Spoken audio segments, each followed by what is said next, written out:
Welcome back to Yatharth Television. Please hit the subscribe button before we start.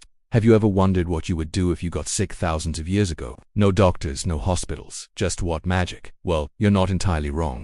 Let's take a wild journey back in time to explore the incredible evolution of medicine, from ancient sorcery all the way to modern surgery. Picture this. Ancient Egypt, around 3000 BC, you have a terrible headache.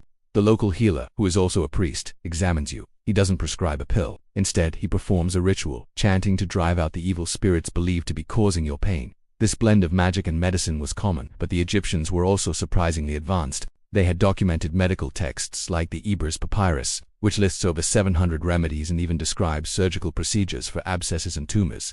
They understood the pulse and connected it to the heart, laying some of the very first foundations for real medical science. Now, let's hop over to ancient Greece. Here, we meet the legendary Hippocrates, often called the father of medicine. He completely changed the game. Hippocrates argued that diseases were not punishments from the gods but had natural causes. He introduced the idea of clinical observation, diagnosis, and prognosis. His famous Hippocratic Oath, which doctors still take today, established a code of ethics focused on patient well-being. The Greeks also developed the theory of the four humors: blood, phlegm, yellow bile, and black bile. They believed that health depended on these humors being in perfect balance. While we now know this theory is incorrect, it was a major step forward because it encouraged doctors to look for physical causes of illness. Next, we travel to the Roman Empire. The Romans were master engineers, and this extended to public health.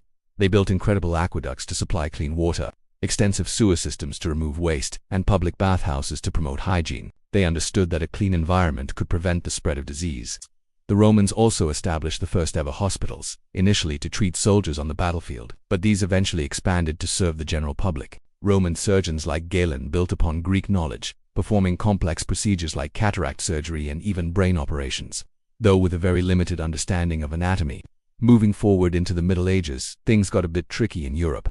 After the fall of the Roman Empire, much of their medical knowledge was lost. The church became the center of healing, and once again, prayer and divine intervention were often the primary treatments. However, in the Islamic world, medicine was flourishing. Scholars like Avicenna wrote the Canon of Medicine, a massive encyclopedia that became a standard medical textbook in Europe for centuries. They preserved and expanded upon Greek and Roman knowledge, pioneering fields like pharmacology and establishing advanced hospitals that even had separate wards for different diseases. Then came the Renaissance, a rebirth of art, science, and medicine. A key figure was Andreas Vesalius, who revolutionized our understanding of the human body. He challenged the old teachings of Galen by performing his own dissections and creating incredibly detailed anatomical drawings. This paved the way for a more accurate and scientific approach to surgery. But surgery was still a brutal and dangerous affair. Without anesthesia, patients had to endure unimaginable pain. And without an understanding of germs, infections were rampant and often fatal. The 19th century brought two of the most significant breakthroughs in medical history. In the 1840s, dentists and surgeons began experimenting with ether and chloroform, introducing the world to anesthesia. Finally, surgery could be performed without torturing the patient. Shortly after, Louis Pasteur's germ theory proved that tiny microorganisms cause disease. This led Joseph Lister to develop antiseptic techniques, using carbolic acid to sterilize surgical instruments and clean wounds. The death rates from surgery plummeted, and the modern, sterile operating room was born. From that point on, medical innovation exploded.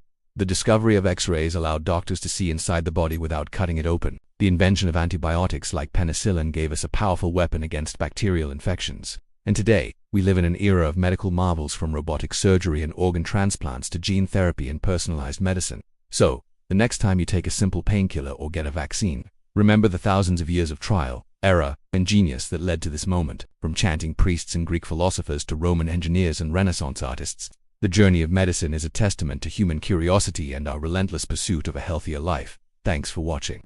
If you found this journey through medical history fascinating, don't forget to hit that like button, subscribe, and ring the bell so you don't miss our next video. See you next time.